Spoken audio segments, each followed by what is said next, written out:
Olá Floripa, olá Brasil, olá mundo, eu sou Eustáquio André Patunas e este é o programa Vida Inteligente, trazendo mais uma vez hoje aqui o querido amigo Dr. André Locatelli, médico homeopata e ortomolecular, lá de Caxias do Sul, a terra da uva, do bom vinho, da Tramontina e de outras coisas boas que o Sul produz, né? E que também atende Novo Hamburgo, e com o advento do Vida Inteligente, que as pessoas começaram a conhecer o Dr. André, começaram a convidá-lo, então agora ele tem ido pelo Brasil afora, já foi a Brasília, já foi a São Paulo, aqui Santa Catarina, tem outros lugares que já foi, Dr. André? Está abrindo agora Rio de Janeiro. Isso. Então, se você tem interesse em levar o Dr. André para a sua cidade, para palestra e atendimento, entre em contato. Depois, no final do programa, vai estar o telefone e o endereço para que você contate e tenha o prazer de ter o Dr. André na sua cidade. E hoje nós escolhemos um tema cujo título é Mente Sã. Mente Sã. A gente tem falado muito aqui do corpo, a dieta saudável, a forma de comer, o envelhecimento saudável, acompanhando tudo, é uma especialidade do Dr. André, mas hoje nós vamos falar mais especificamente da cabeça, porque a cabeça, o cérebro, a nossa mente, ela é que rege isso tudo. Claro que tem uma série de órgãos aqui, né? Todo mundo pensa que é o coração, quando ele para de bater, acabou tudo, mas não, você vê que antes do médico atestar um óbito, por exemplo, estamos aqui do lado de um médico, o médico só assina o óbito quando termina a atividade cerebral, né?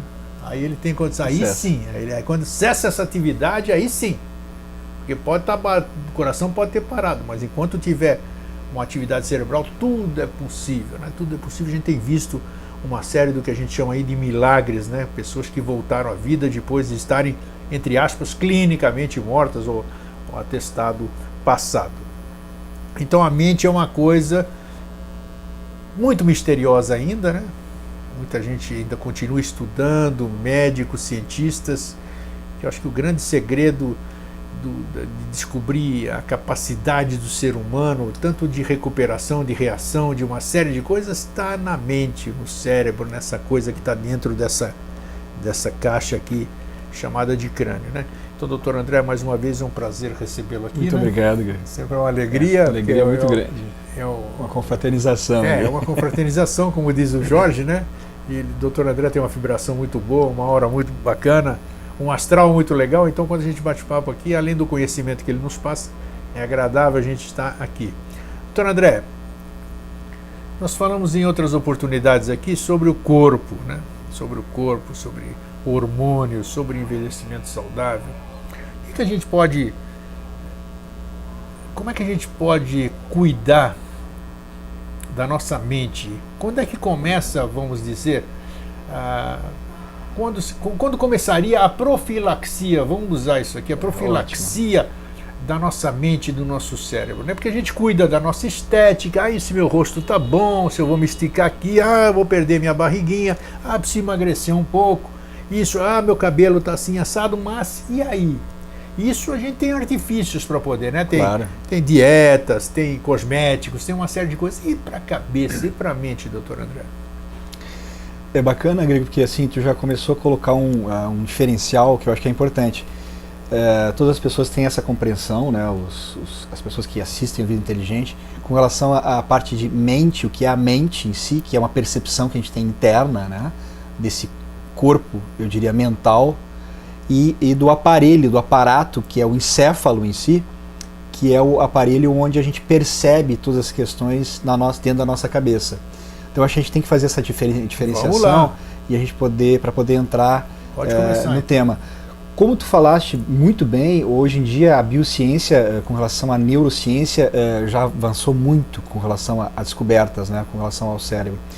E antigamente se tinha um conceito de que os neurônios não se reproduziam, de que era muito difícil, lesava e aí não tinha mais recuperação. Hoje em dia se sabe exatamente o contrário. Quantos exemplos nós temos disso, né? O cérebro em si ele tem uma plasticidade específica, tá? ele consome 25% de todo o oxigênio e 50% de toda a glicose. Então, assim, realmente é um órgão que é... Glicose? 50% da glicose que entra no teu corpo vai para o cérebro. Olha só. E a comparação do tamanho do cérebro com relação ao corpo é ínfima, né? Se for pensar, ele representa 5% do peso total, mas recebe 50% da glicose, ou seja, do combustível que a gente ingere, que é a glicose, que é tão importante. Então, olha a importância desse órgão. E como tu falou, assim, clinicamente se revela a parada cerebral quando a pessoa morre. Aí nós temos a cessação, digamos assim, de toda atividade cerebral. Sim. Então, por isso que o cérebro é considerado um órgão, digamos, chave dentro do arcabouço do organismo em si, né? Um órgão de comando, um órgão de estruturação.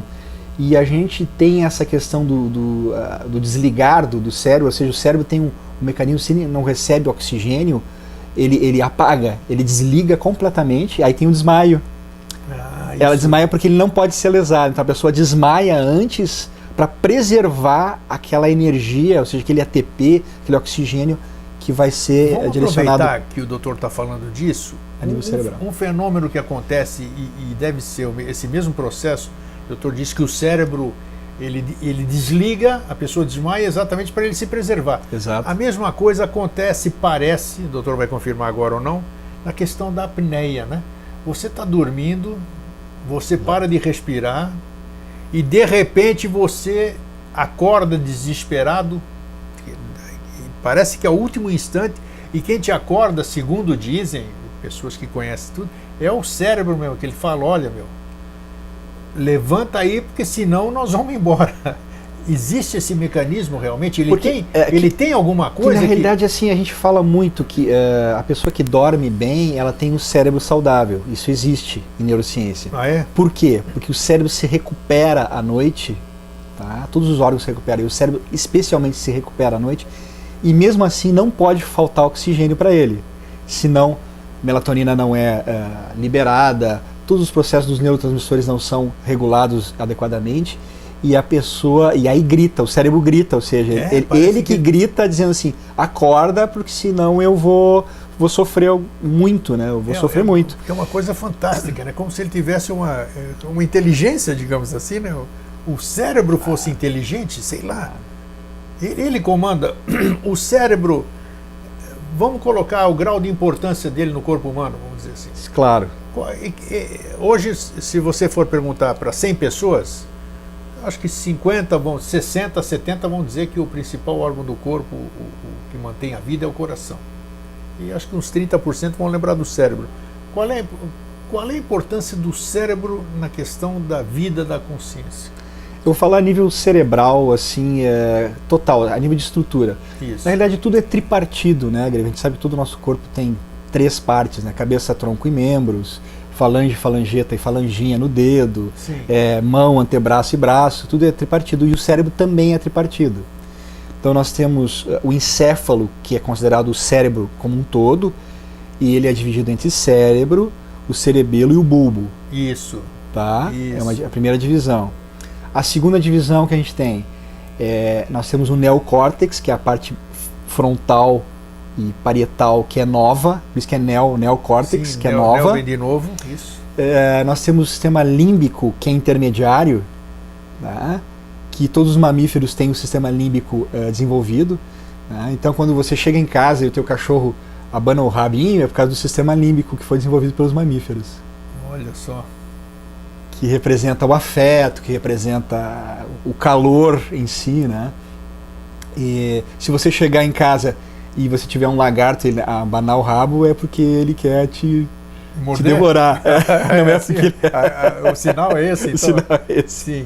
Até porque o terceiro sistema que nós temos é o sistema reptiliano. Então, o que é essa história do cérebro reptiliano? O que vem a ser isso? É que existe assim uma fantasmagoria esotérica bom a gente esclarecer. Que não tem nada a ver, mas tem algo da ciência em si. Mas o que é o da ciência? Vamos falar. Por exemplo, para as pessoas entenderem, a criança, quando está no seu desenvolvimento, ela tem que primeiro rastejar, depois ela engatinha e depois ela começa a desenvolver outras fases. Isso. Então, quando ela rasteja, é o cérebro reptiliano que está sendo desenvolvido. está sendo... Agora, ele tem semelhança, porque dizem que todo feto, se você for ver, todo feto é igual, né? Exatamente. Você não sabe um feto de um rato, de um ser humano, de uma anta, até certo ponto é igualzinho, né?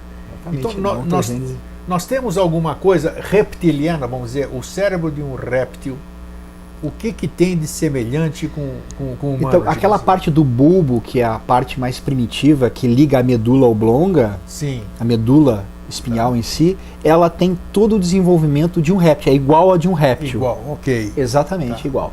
Se você lesar a neocórtex e o sistema límbico, o que sobrar, o sistema vegetativo, vai ser igual ao de um réptil vivendo.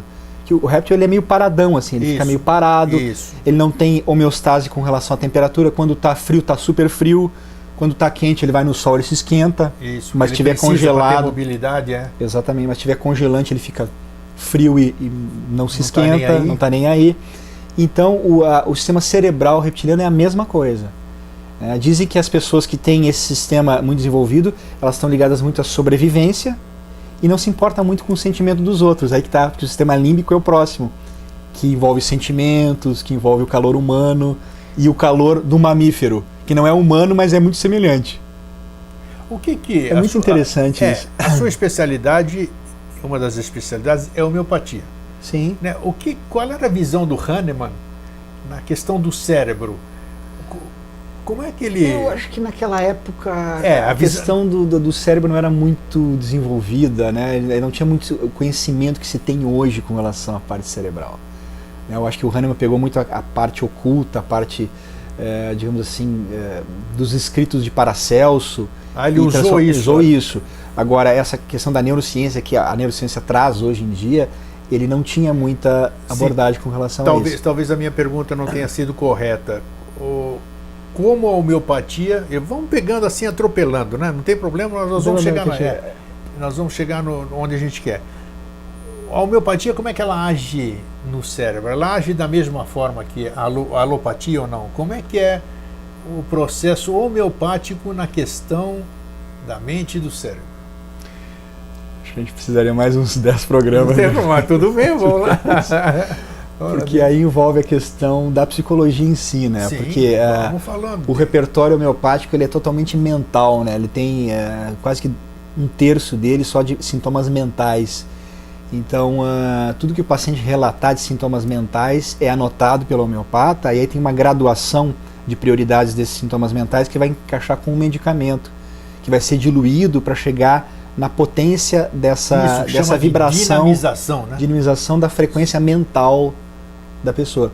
E realmente, se a gente for ver aquilo que a gente comentou sobre posturas, sobre comportamento, sobre humores, tudo no ser humano vai afetar a sua própria mente. Ou seja, a gente falou sobre posturas de yoga, por exemplo, afetam ou não os neurotransmissores a nível mental? Afetam, né? Exercício físico afeta a postura dos neurotransmissores do cérebro? Afeta.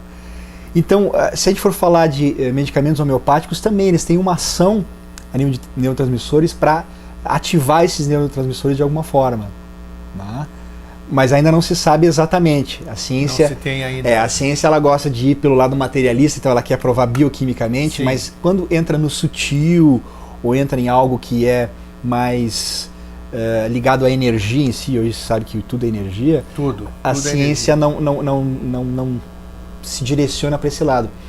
O bacana a nível cerebral, que eu acho que é uma informação interessante, que existe um scan, um PET scan, que existe um aparelho só em São Paulo e 2 nos Estados Unidos, 1 na Europa, que faz um mapeamento cerebral de acordo com as cores. Então, por exemplo, assim, o mapeamento cerebral dos neurotransmissores perfeito tem uma determinada cor. Então, sai o cérebro em si, a imagem do cérebro e as cores específicas. Por exemplo, dopamina, ela é mais vermelha no centro, vermelha na área frontal, que é onde, sim, a dopamina atua.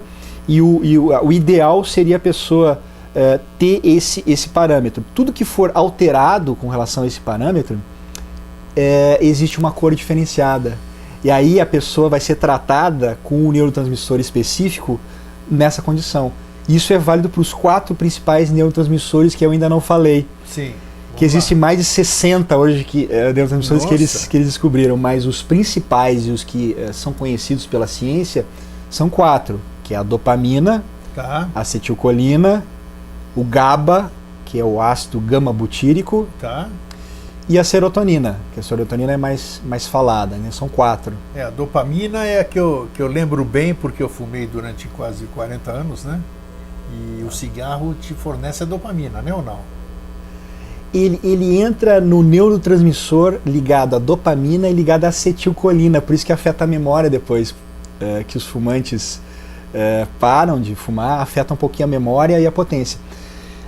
Nesses 4 neurotransmissores, cada um deles está ligado a um modo específico da pessoa ser. Por exemplo, dopamina tem a ver com a potência a nível de encefalograma e tem a ver com a potência da pessoa a nível de potência cerebral, quanto que ela é potente a nível cerebral. Sim.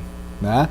Então, a ambição, a vontade de chegar em metas específicas. Tem gente que é viciado em adrenalina e noradrenalina, e adrenalina e noradrenalina está muito ligado à dopamina. Sim. Também, as pessoas viciadas em jogos, pessoas que têm muita ambição e, enfim, praticam muito exercício físico. O próprio exercício físico, ele estimula a dopamina. Mas eu lembro que me dava o cigarro. O cigarro é uma desgraça, todo mundo sabe, 4.000 produtos cancerígenos, tudo, né? Sim. Mas ele me dava um bem-estar danado com essa dopamina, quer dizer, depois de uma refeição, de você estar aqui, você tocou o telefone, a nicotina você pega um descansa, ela relaxa o meu organismo. Mas ela tem, então não é só a dopamina, são outros fatores. São outros fatores que ela entra. Eu nunca mais, eu confesso, vocês sabem que eu sou uma pessoa que falo mesmo, então não tem nada para esconder. Eu nunca mais tive aquele pseudo bem-estar de quando eu inalava fumaça, né? Quando o cigarro me fumava, como eu mostrei uma foto. Então, isso é bacana, Grego, porque assim, o teu tratamento, os programas, eles estão coincidindo com fases do teu tratamento. Com certeza. Então, aquilo que eu te falo provavelmente é algo que eu vou ver depois, quando eu estiver te consultando, para a gente estimular. É muito interessante isso. Porque, realmente, é provável que a tua dopamina e a tua acetilcolina estejam realmente em baixa. E isso, tu não consegue nem alcançar aquele prazer que tu tinha quando tu fumava, porque te dava isso.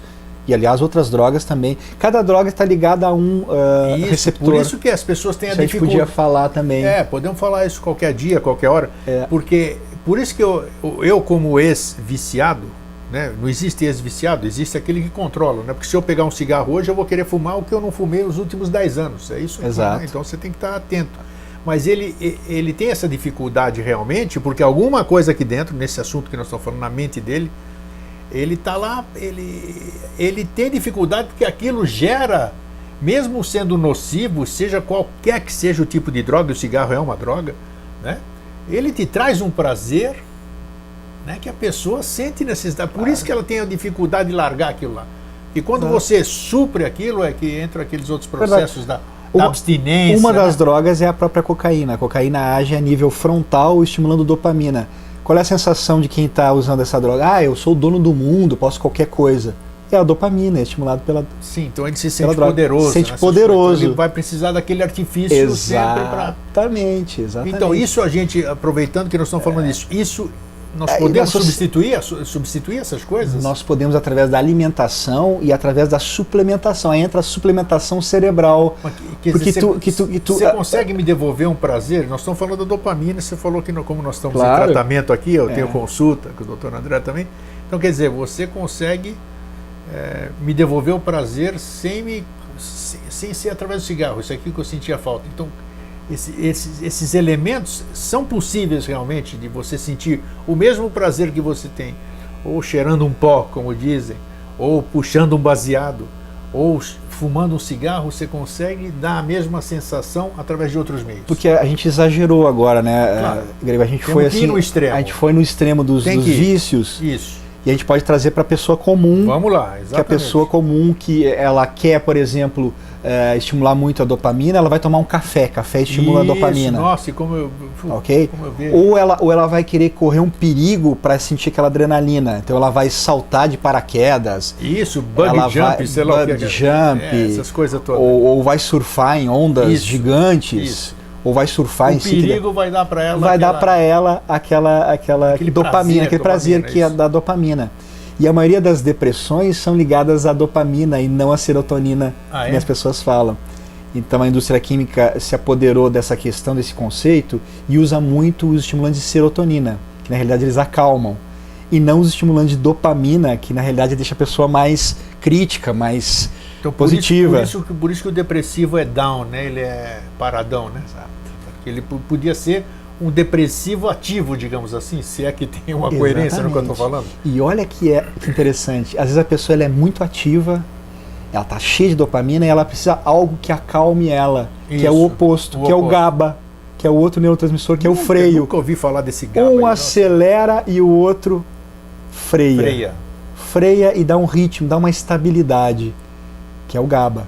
Então tem pessoas que tomam benzodiazepínicos frontal, não vou falar de vários assim, benzodiazepínicos para se acalmar, não conseguem dormir, não conseguem fazer as coisas, porque tem uma energia muito yang, muito forte, muito positiva, muito agressiva, que é ligada à dopamina, e precisam do contrário. Olha que interessante como que é a natureza dos próprios neurotransmissores. Mas como é que você alquimia. Como é que você mede na sua anamnese, na sua consulta? Como é que você mede essa necessidade? É através daquele aparelho lá que eu conheço? Como é que é isso? Como é que você sabe se está me faltando dopamina, serotonina, GABA, né? E outro qual é o terceiro, o quarto? Dopamina, serotonina, GABA e acetilcolina. Acetilcolina, tá. Como é que você... Depois a gente vai falar dela ainda, não pode esquecer. Não vou. Como é que você sabe que eu estou carente dessas... O que eu faço? Bom, a gente estava falando sobre o PET scan, que é aquele exame caríssimo, né, que é inviável às vezes para a maioria dos nossos pacientes. Das cores e tudo. Das cores. Esse é um método. Sim. E o bacana é que existem 64 combinações, que tu pode estar muito bem em dopamina, mas mal em serotonina, mal em acetilcolina e muito mal em GABA. É uma combinação.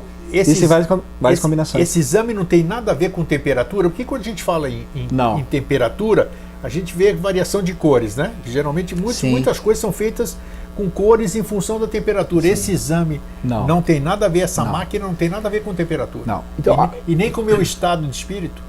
Com o estado de espírito, aí sim, né? Aí sim. Então tem que ter a pessoa tem que estar preparada. Então, a nível caseiro, ou seja, através do nosso exame, o que a gente mede mesmo são os aminoácidos. Tá. Então, porque cada aminoácido está ligado a um neurotransmissor. Olha então, assim, só. como eu não tenho esse aparelho muito sofisticado, o que eu faço a nível clínico, a nível de consultório, é testar certos aminoácidos que vão revelar que tu está com falta deles e, portanto, não tem estímulo daquele neurotransmissor. Claro. E eu combino, lógico, com o temperamento da pessoa, porque tem a ver com os temperamentos. É uma macroanálise, né? Não Exatamente. N elementos para se poder chegar a um bom diagnóstico, digamos assim. Com certeza. Em neurociência se fala, em suplementação cerebral, se fala muito que é o seguinte: eu posso falar de todos os neurotransmissores aqui, combinar todos eles perfeitamente, mas se tiver uma alergia, uma intolerância, uma hipersensibilidade alimentar, não adianta nada, porque isso vai afetar teu cérebro. Vamos voltar lá no começo? Bom. Se tiver uma hipersensibilidade ao glúten ou à lactose do leite, isso pode terrivelmente atrapalhar o teu desenvolvimento mental, a tua capacidade mental. Atrapalha mentalmente. Tem gente que não passa em vestibular, que não consegue ter concentração por essa hipersensibilidade alimentar. E já não se fala muito em hipersensibilidade nem alergia, se fala em intolerância alimentar. Isso. É um termo em inglês agora. A pessoa tem uma intolerância àquele alimento e se vê muito isso. Então, afeta todas as funções corporais e afeta o cérebro. Não sabia disso, não, que chegava a afetar. E 80% de todas as hipersensibilidades estão ligadas ao trigo ou ao leite. Então, hoje em dia, eu falo a nível de nutrição para tirar realmente o pão e tirar o trigo, de uma certa forma, e o leite quase que na totalidade. Porque daí não adianta você estar falando de neurotransmissores, porque tem 4 estágios, né, Greg? A gente tem que falar da nutrição, aí tem que falar da suplementação básica bioquímica geral, né, que são os minerais. Sim. A nível hormonal e depois da suplementação cerebral. É o último. Mas se os outros 3 não estiverem bem, a gente não consegue fazer a suplementação cerebral com os neurotransmissores. É uma máquina que tem que estar as 4 partes da máquina funcionando harmonicamente. E depois os 4 neurotransmissores funcionando harmonicamente. O que a gente vai falar agora sobre qual? Nós vamos falar sobre aquilo que você falou, o quarto elemento aqui, que era o serotonina, dopamina, GABA e acetilcolina. Então vamos falar sobre acetilcolina. Que é da memória. Isso. Ela age a nível parietal, né? O cérebro tem o frontal, tem o parietal, tem o temporal e tem o occipital. Então a nível parietal é a zona da acetilcolina, do neurotransmissor acetilcolina. Quais são as funções dessa zona do então, cérebro? a pessoa que tem uma boa memória, principalmente memória recente, está ligada à acetilcolina. E memória passada? Memória passada mais a serotonina. É mesmo? É. Então, o próprio Alzheimer, que tem a ver com memória recente, se fala que é uma perda de acetilcolina. Tá? A acetilcolina tem o radical acetil e a colina, né? Geralmente levedura de cerveja tem colina, mas quando a gente usa a nível de aminoácido, a gente usa acetilcolina porque ela atravessa a barreira hematocefálica e vai até o cérebro. Tá. A gente tem que conseguir isso. E ela faz a conexão de memória, de memorização. Qualquer coisa que tu quer lembrar e que tu fica mais de 2 segundos quando abre o sinal do semáforo e tu não arranca, como tem gente que... Nossa, né? Até da liga ali. Da liga. É a própria acetilcolina. Interessante, olha só. Que promove. Então tem a levedura de cerveja, né? A levedura que tem bastante colina e promove a acetilcolina. Tem castanha, nozes, que também tem acetilcolina, que são importantes. Alguns peixes de água salgada que tem acetilcolina. Tem alimentação ligada a isso. Nós estávamos, antes de você continuar, nós estávamos falando antes do programa começar, daquelas vontades que a gente tem de comer alguma coisa, né? Você lembra? Isso, exato. Então, nesse caso aqui, por exemplo, você citou nozes, que é uma coisa que eu gosto e recentemente me deu uma vontade louca, eu comi um monte. Significa que estava faltando alguma coisinha e o meu cérebro falou: Greguinho, vai lá e busca nozes porque tem o que eu preciso. Existe isso, né? É engraçado que algumas nozes têm o formato de um cérebro. É cérebro perfeito, é um cérebro perfeito. Se você vê as duas partes ali, tudo. Né? O que tem na noz? Tem magnésio, que é fundamental a nível cerebral, e tem a acetilcolina, tem a colina dentro também, em grandes quantidades. Então, assim, perceba nessas vontades que você tem, né, que a gente diz, a própria, dizem da berinjela, que tem o formato de um rim, né, e outros vegetais, legumes que parece que tem a compleição de alguma parte do seu corpo. E agora tu vai gostar muito porque, assim, ó, na biopausa cerebral, isso é fantástico. A biopausa cerebral é algo que a gente falou, acho que foi no primeiro programa. Será? Biopausa? Na verdade, a gente tem uma boa memória e acaba sendo factível da gente lembrar de todas as coisas. A biopausa cerebral ocorre em idades específicas. Então, a primeira coisa, dos 30 aos 35 anos, você perde a dopamina, ou seja, tu perde a potência cerebral.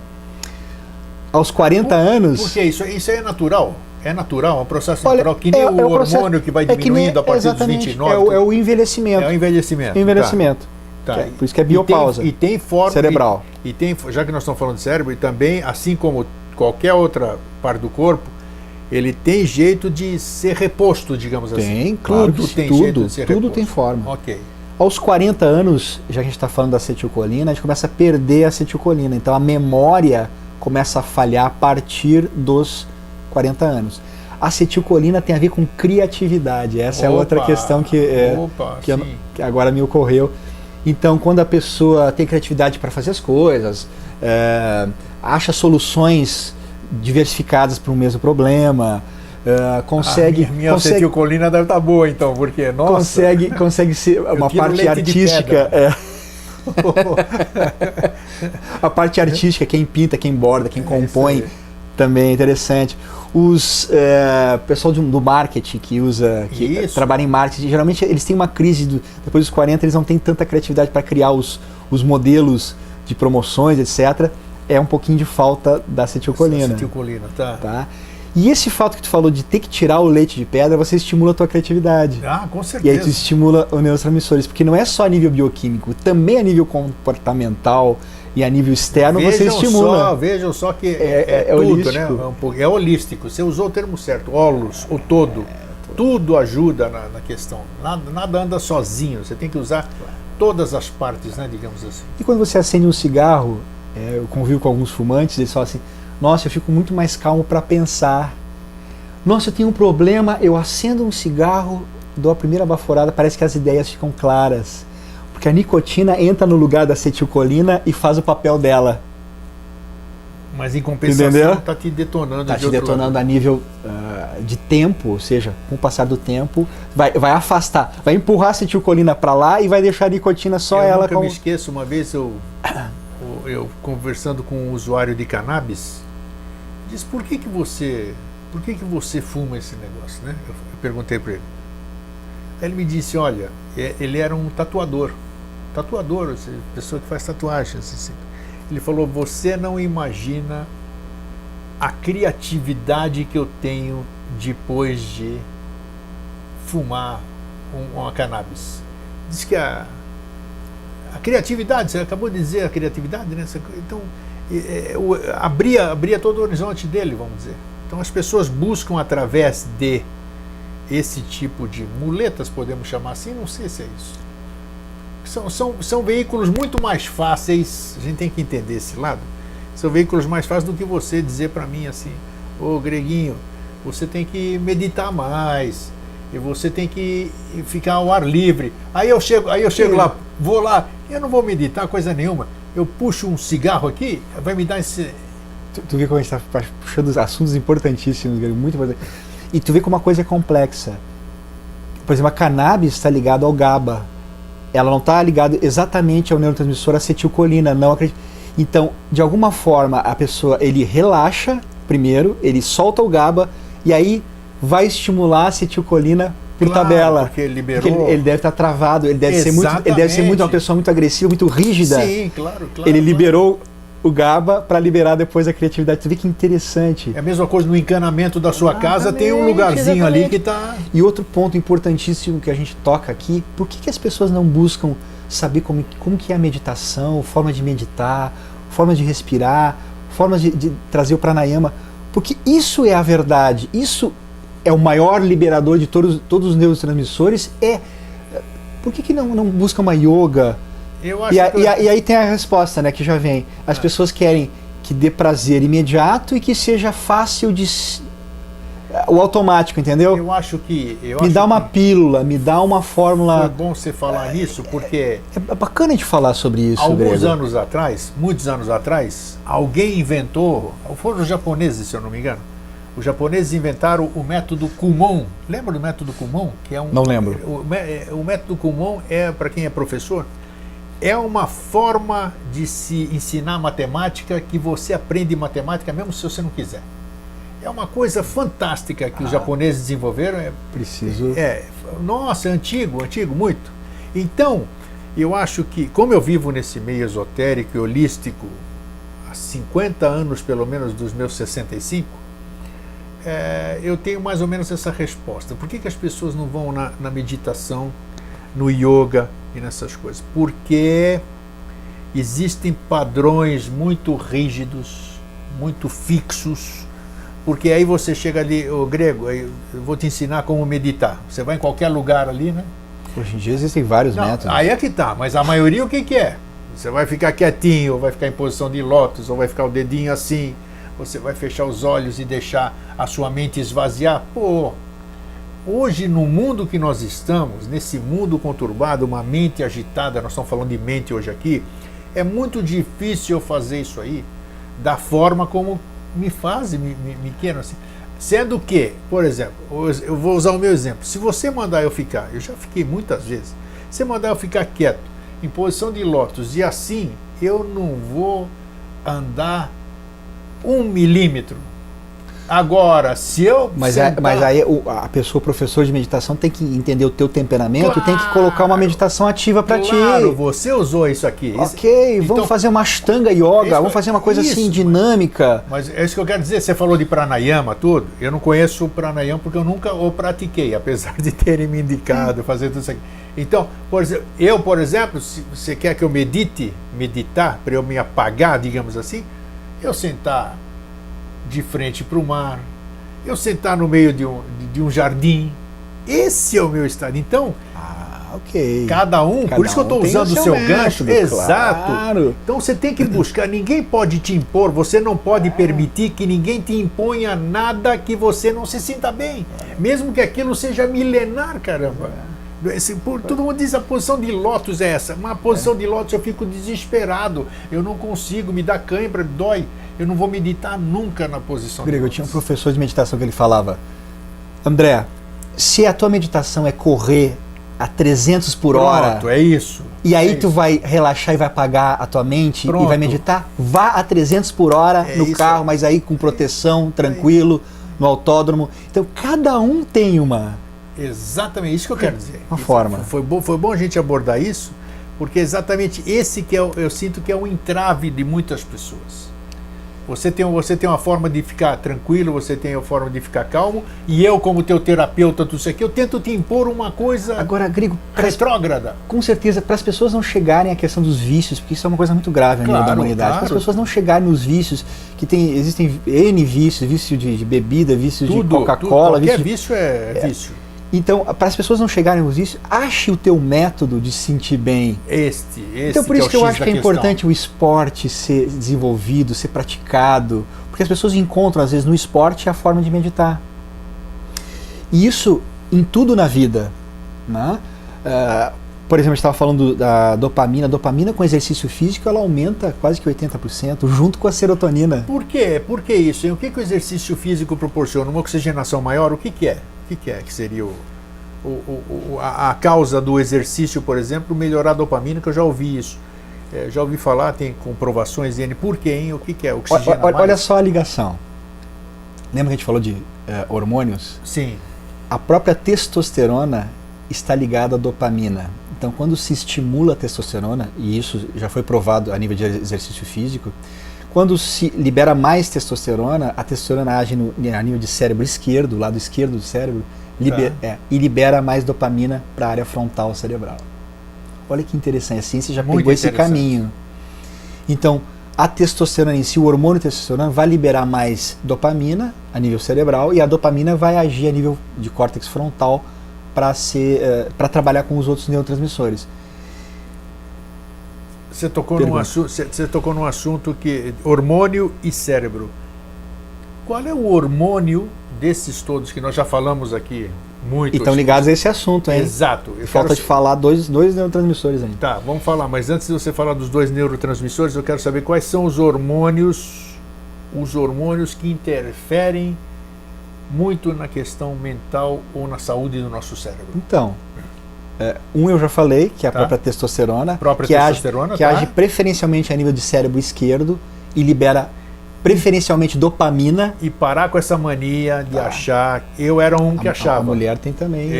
Eu era um que achava, até por ignorância, do verbo ignorar. Eu achava que testosterona era só um negócio ligado à masculinidade, à barba, à virilidade, uma série de coisas. Então, aqui, depois que eu comecei a estudar, entrevistando médicos, tudo, hoje eu sei que a testosterona, progesterona, estradiol, tudo isso aqui vão muito além dessas concepções arcaicas que nós temos. Né? Vamos fazer a ligação, então, Grego, dos hormônios com a parte cerebral e com os neurotransmissores. Perfeito, vamos lá. Isso a mesmo. serotonina, tá, ela funciona principalmente a nível occipital, atrás aqui da cabeça, e o estrogênio, tá, os estrógenos, tanto o estradiol quanto o estriol, liberam mais serotonina.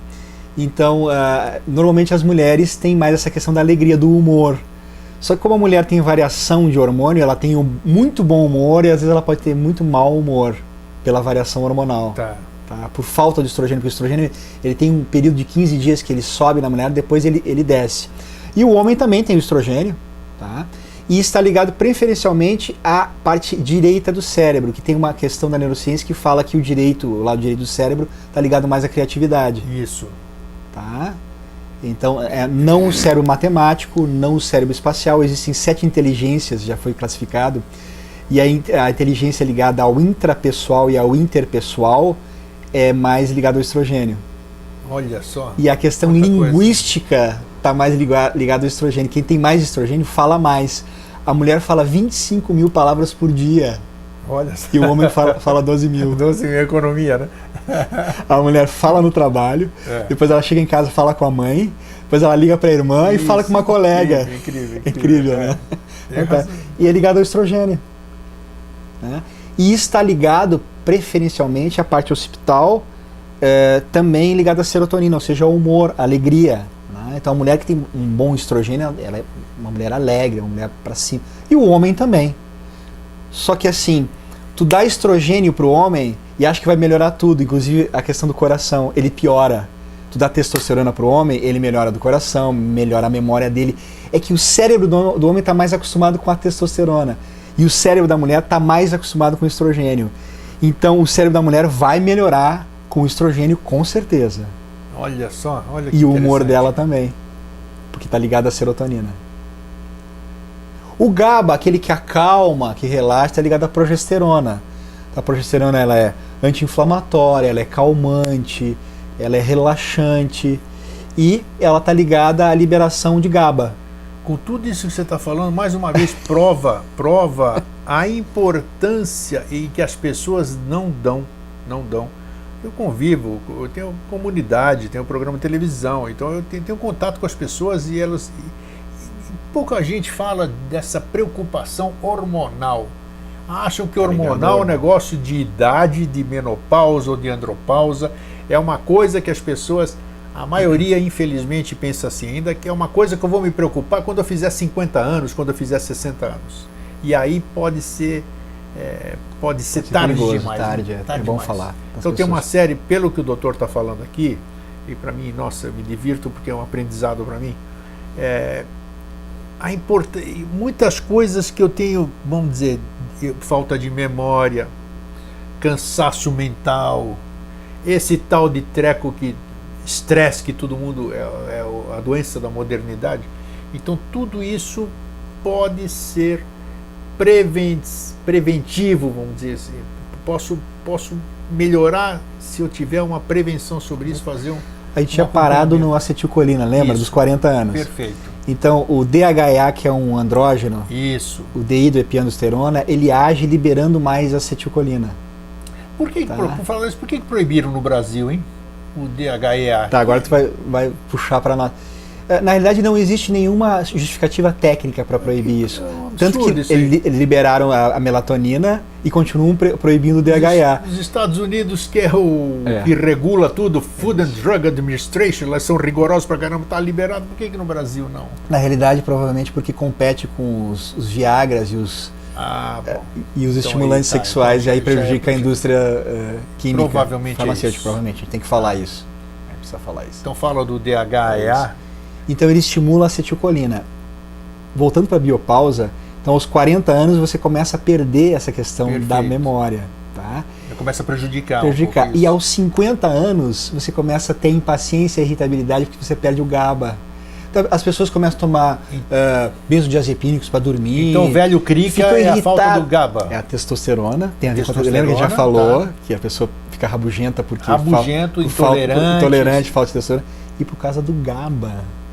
Nunca ouvi falar do GABA. Hoje é o primeiro dia que eu ouço falar do GABA. Do GABA, que tem alimentos específicos e tem substâncias, tem fitoterápicos específicos que liberam GABA. Tem um aminoácido chamado glutamina que libera mais GABA no cérebro. A pessoa fica mais calma. Os outros neurotransmissores conseguem trabalhar melhor quando o GABA está presente. Por isso é aquela pessoa que tu falou que ativou o GABA e liberou a criatividade. Sim, claro. Exatamente, é o que ela faz. O que significa então? A pessoa dorme melhor, aprofunda mais o sono, fica menos irritada. GABA é ácido gama-butírico. Ácido gama-butílico. Butírico. Tá. Aí você vai colocar diazepam, bromazepam, todos eles têm o GABA. É mesmo? Eles liberam GABA. Tem gabapentin, que é uma marca famosa americana e agora veio para o Brasil, que o pessoal tem usado, que é para relaxar anti-estresse. Então, a indústria farmacêutica não está interessada nisso que a gente está falando, né, Grego? Com certeza. Porque as pessoas buscam o quê? Todas as pessoas que eu conheço, 70% dos pacientes ou já usaram ou usam algum benzodiazepínico. Usam frontal, usam diazepam, usam bromazepam, Rivotril, libera GABA. Como água. Libera GABA. Então por que não usar o aminoácido, não usar um fitoterápico e não usar uma meditação, que a gente sabe que meditação libera, para a gente Mas é o que melhorar. Esse é o caminho. Nós estávamos falando agora há pouco. Eu pego um negocinho de um desses que você citou, não vou dizer de novo para não fazer propaganda, né? Porque a propaganda é ruim desses negócios. Só que você toma um negócio desse, em meia hora a pessoa está resolveu. Claro que é uma máscara, né? Claro que é uma máscara, é um paliativo, porque a hora que acabar o efeito daquilo vai voltar tudo. Exato. Agora, então, E prejudica o sono REM. Claro. Quando está dormindo, ele não deixa ter o sono REM, que é do Rapid Eye Movement, que estimula a regeneração cerebral. A pessoa acorda cansada, começa a perder a memória. Ou não dorme direito mesmo, talvez chegue até a não dormir direito, né?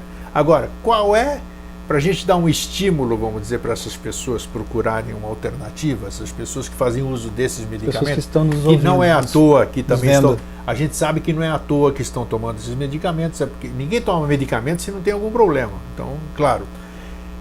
Que estímulo a gente pode dar de que elas vão ter um resultado tão rápido, digamos assim, rápido, porque você toma eu, por exemplo, tenho muito problema muscular aqui, pela postura, computador e tudo isso aqui, geralmente, então o que eu faço? Chego lá... GABA é relaxante muscular. Então, eu tomo um Dorflex, pimba! Ou Mioflex. Isso, 30 minutos eu tô bom, 30, 40, passou aquilo lá. É conversa fiada, porque logo depois vai voltar. Então, que alternativa salutar eu posso fazer que me dê um resultado relativamente rápido e que eu não necessite fazer uso desses medicamentos tarja preta? Por exemplo, você tomar chá verde, que tem L-teanine, que é um aminoácido que libera GABA, é importante. Lembra da questão do chá, quando as pessoas tomam chá, parece que elas ficam mais calmas, Sim. dá uma clareza Sim. mental. Chá verde, tomar chá verde.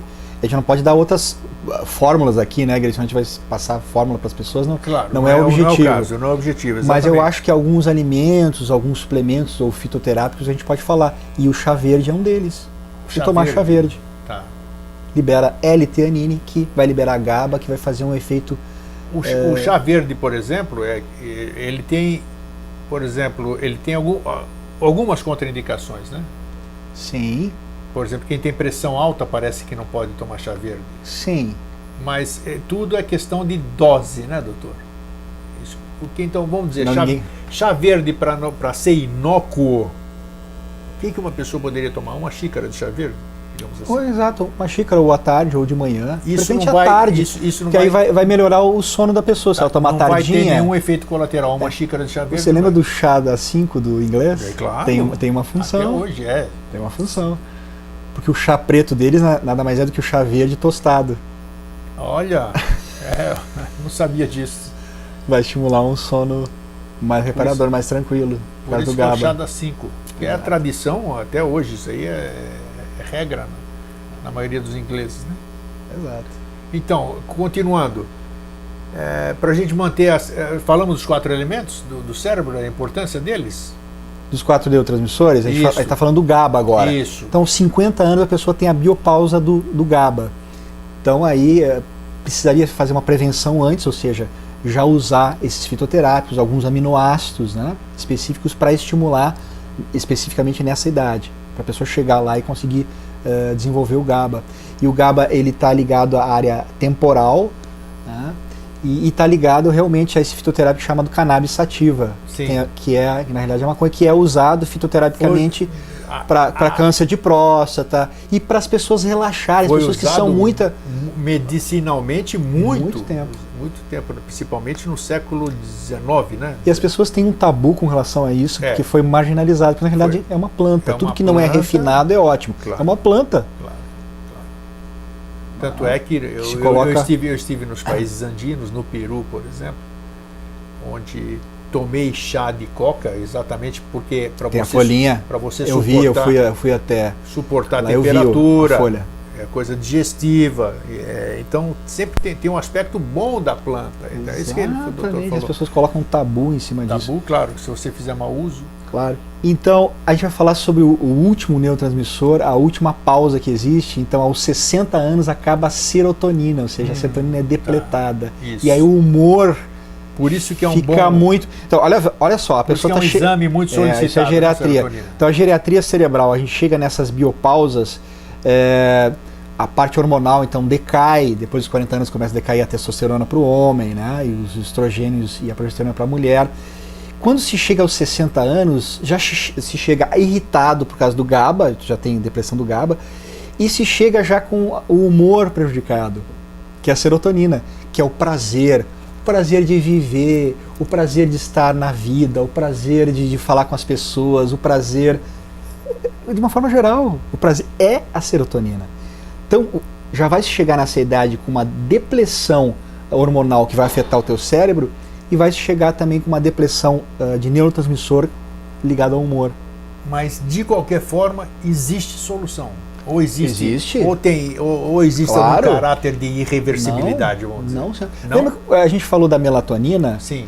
A melatonina, quando você está de olhos abertos, se você tomar melatonina agora, ela vai se transformar em serotonina, porque ela passa por 5-HTP, a gente vai falar de termos muito técnicos, 5-HTP ela vai virar serotonina, então ela vai dar prazer. Olha também. só, quer dizer, por isso que você tem que tomar melatonina antes de dormir, né? Claro, porque se você você pode tomar durante o dia. Sim. Tem gente que usa como antidepressivo. Toma durante o dia porque com a luz solar, qualquer tipo de luz artificial, ela vai virar serotonina. A pessoa fica mais alegre. Liberadores de Olha serotonina. só. Então, o ômega 3, ele é um liberador de serotonina. Tá. O 5-HTP e o L-triptofano, que é um aminoácido que se encontra no chocolate, libera serotonina. Pô, não é à toa que as pessoas consomem Nossa chocolate. Senhora, como comem, né? Chocolatras. As pessoas se dão aquele prazer. Olha só, eu trabalhei durante todo o dia, mas no final da tarde eu vou comer um pedacinho de chocolate. Na realidade, come uma barra inteira, né? Come. É mesmo. Começa um pedacinho, acabou tudo. Para se compensar, para se dar aquele prazer. Sim. Então tem uma compensação, eu vou me dar esse prazer. Olha E vai só estimular o prazer na própria pessoa. Todas as drogas no mercado que são famosas, as fluoxetinas da vida, são ligadas à liberação de serotonina. Artificial, né? De forma artificial e muito prejudicial. Nós estávamos falando também antes do programa começar aqui, é bom porque o doutor chega antes e eu fico explorando ele. Nós falamos aqui, são pessoas, hoje está muito em moda, dieta. Nossa, se você abrir, eu não consigo abrir, você abre o portal aqui, as propagandas são tão indutoras, tão subliminares, que você pensa que é notícia e está lá. Esse médico descobriu isso, aquilo lá, e você entra ali, você vai... Bom, as pessoas estão se perdendo com técnicas que não foram comprovadas cientificamente, tudo. E em síntese, as pessoas pensam que estão se nutrindo e estão se desnutrindo a tal ponto que chega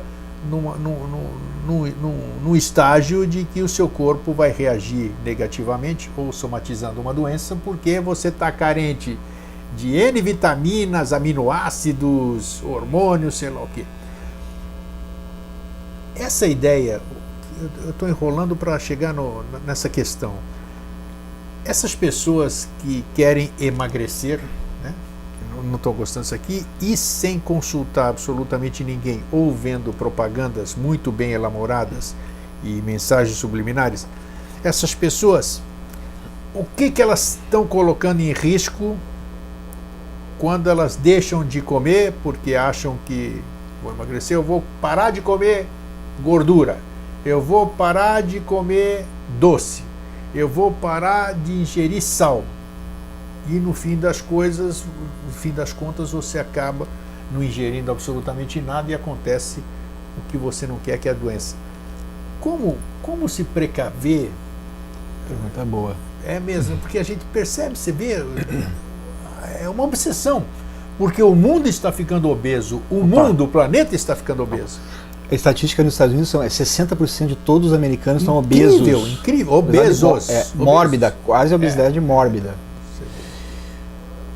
Grego, a resposta disso vem daquele tema que a gente estava falando da serotonina, parece que a gente chama serotonina, e a glicose, quando você come muito açúcar, muito doce ou carboidrato, ela dá uma sensação de prazer no cérebro. Por quê? Porque libera a serotonina artificialmente no cérebro. Então todas as pessoas, elas consomem muito carboidrato, estão ligadas ao doce, porque elas não sabem o que elas podem fazer para elas para dar prazer, sem estar ligado à comida. Sim. Né? Existe uma indústria que quer induzir as pessoas realmente a comer mais, se vende mais, e aí ninguém fala dessas alternativas. Tá? Então, as formas saudáveis de liberar a serotonina existem. Tá? Existem alimentos específicos para liberar a serotonina? Existem. Tá? E essa loucura das dietas está ligado a esse distúrbio, esse desequilíbrio onde as pessoas vão buscar o prazer, porque estão estressadas, na comida. Nos doces, para liberar muito açúcar, para tentar mimetizar, ou seja, fantasiar que está com serotonina, e aí vai ter no cérebro. Só que assim, aí vai prejudicar todo o organismo por falta de um equilíbrio nessa questão. Então, dieta para mim tem que ter um equilíbrio, tem que ter um meio termo para tudo. E como é esse, mas eu chamei a atenção exatamente para esse risco. Tem muitas pessoas então que de repente param, vou parar de comer carne, vou parar de comer isso, vou parar de comer aquilo, e começam a definhar, porque vai faltar um monte de proteína, nutriente para o seu corpo. Então, o que a pessoa deve fazer realmente para... tem que buscar um especialista, não tem? Tem que fazer uma... E um dos prêmios Nobel de Medicina falou sobre individualização de cada criatura, tanto genética quanto comportamental. Cada pessoa é uma pessoa e para ti vai servir uma dieta, para outra pessoa vai servir outra dieta. Né? Cada um é cada um. É muito, muito particular. Mas aquilo tudo que a gente falou tem que estimular principalmente os 4 neurotransmissores dos cerebrais. O segredo está nisso. O segredo é você equilibrar. Que você faz um exercício físico, tem uma boa dopamina, tem objetivos, tem metas na vida, você vai estar motivado. Número 1. Você tem coisas que te dão prazer na vida. Né? Sabia que escutar música libera neurotransmissores? Isso tem link que eu te passo vários estudos sobre isso. E você sabia que antecipar a escuta de uma música que você gosta já libera dopamina e serotonina? Eu não sabia, mas se pensar numa música assim, eu gosto muito das 4 estações de Vivaldi. Nossa eu senhora. Pensar que eu vou escutar já está liberando neurotransmissores. Olha que interessante. Dopamina e serotonina. Isso pode ser comprovado, né? Você coloca as pessoas você faz teste. não usam a música. Nossa, é maravilhoso. Para liberar. Não, usam, mas fica ouvindo rock pauleiro e... Eu não tenho nada contra o rock. Eu acho que uma parte... pode usar um pouquinho o rock e usar outras músicas. Então, se a própria música estimula essa área do prazer e da motivação, que são duas áreas específicas... Tem uma estimulação, né? Tem razão. Com relação à dieta, que são os dois principais, que é a dopamina e a serotonina, vamos utilizar várias ferramentas, né? A música, o exercício físico, uma postura, uma yoga, uma respiração. Mas isso, o que o doutor está falando aqui... Um alimento saudável, complexo. Infelizmente é o que pouco fazem, porque primeiro que existe a restrição dos próprios conselhos regionais, né? Isso aqui, eu acho que a medicina hoje, que eu sou um médico frustrado, né? Porque eu quis estudar medicina, não consegui. Seria a medicina holística. Você realmente vê o teu paciente, independente da sua especialidade, independente da especialidade que você se formou, é vê-lo de uma forma holística. Você tem que ver todas essas áreas. Não abrir mão da ciência, daquilo lá que você está lá, que você ficou 10, 12 anos fazendo academicamente na prática, mas abrir os seus olhos exatamente para isso. Se o meu paciente está depressivo, o remédio tarja preta não funciona, mas a mãe dele percebeu que quando colocou lá para uma música de Beethoven, a pessoa se modificou, ficou calma, estava agitado o dia inteiro. Opa, então aí tem alguma questão nisso aí. Então isso que o doutor falou há pouco mesmo, essa mente holística, esse holos é necessário acho que todo mundo deveria buscar isso, se aprimorar e se permitir isso, né? Eu acho que é uma decorrência do natural. Claro que sempre vai ter a resistência de laboratórios, de médicos maus profissionais, como tem em todas as áreas, mas esse tratamento holístico é realmente o tratamento do futuro. Eu acho que com relação à parte médica, a gente tem que colocar assim, a ciência no lugar dela. Ela é importante, mas tem que ter olhos críticos com relação à ciência. Então, assim, tem coisas, por exemplo, do Guyton, que é um livro de medicina que eu usava lá atrás, que nas edições atuais fala sobre progesterona, que é diferente de prostágeno. Então, no primeiro Guyton falava que prostágeno, que é artificial, é a mesma coisa que progesterona. Sim. Agora eles já corrigiram isso. Que bacana. Agora. Então, a gente não pode ficar esperando pela ciência tradicional, que ela é extremamente materialista, ela tem uma visão materialista das coisas. avançar para a gente poder fazer algumas coisas com relação à parte holística. A gente tem que começar a juntar as peças e o quebra-cabeça e deixar a ciência chegar, porque ela já chegou em alguns pontos e ela não divulga certas coisas, eu vou te dizer isso. Os decanos, eu sei, existe a resistência, até existe a própria história, os historiadores estão proibidos de modificar a história. Você já ouviu um absurdo desse? Quer dizer, descobre-se um monte de coisa que derruba uma série de... No Egito é assim, tem várias... E os historiadores são proibidos de divulgar esse tipo de descoberta. Acredito que aconteceu a mesma coisa na medicina, essa aí que o povo diz que já foi encontrada a cura de muita doença, mas não interessa para as indústrias farmacêuticas. O ozônio é um exemplo disso. Ozonioterapia, não se pode patentear o ozônio, tá? É um gás, tá? É uma combinação de gás e um gás. Inócuo para a saúde, só faz bem. Cura uma série de patologias, tá? Eu conheci uma colega minha aqui em São Paulo, perante a documentação de várias pessoas, estava tentando junto ao CRM que fosse aprovada, que fosse autorizada, digamos assim, o uso para todos os médicos de uma forma legal. Sim. Ela bateu na porta várias vezes e teve negativo. O porquê? Por quê? Por que a sociedade não questiona essas coisas, não fala? Isso é o que eu digo. Assim passa a minha geração, passa a sua geração, passa Mas eu acho que as coisas estão se modificando, Greg, e as pessoas têm informação, a informação navega a uma velocidade fortíssima e as coisas vão aparecer, é verdade. Na Europa tem Sociedade Europeia de Ozonioterapia.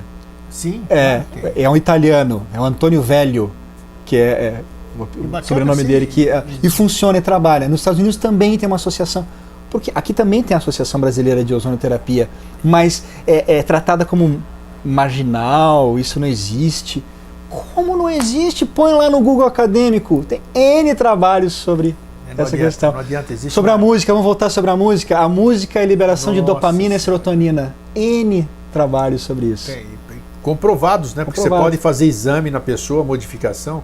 Eu estou falando aqui, eu entrevistei a semana retrasada aqui um colega teu, Dr. Ricardo de Bernardi, um homeopata, que há um tempo atrás, eu acho que eu cheguei a falar isso aqui, a gente fazia, veja só, ele tem a mente aberta, né?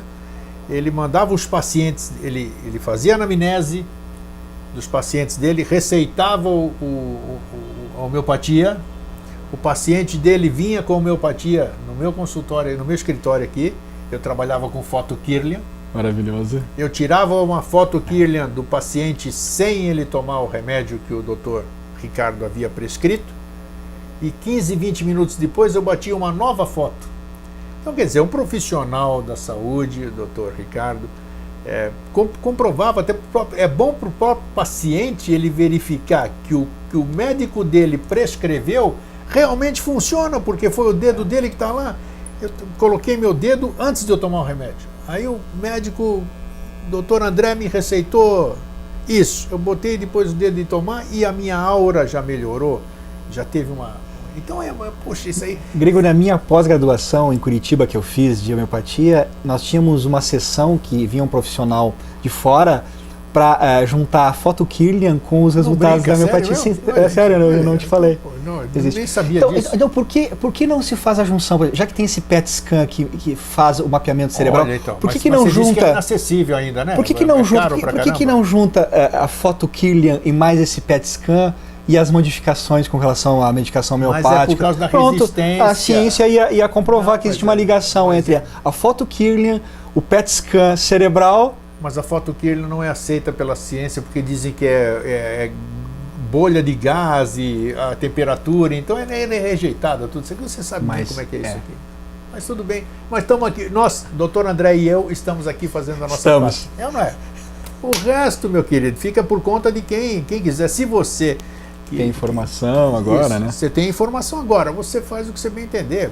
Pode continuar usando as suas formas, como pode pensar e falar, opa, vou procurar alguém perto de mim, eu vou procurar me informar mais para dar para mim aquilo que só eu posso conseguir para mim.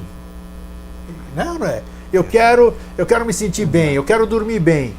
Não existe mágica, né? A gente tem que fazer algumas coisas para que isso seja possível.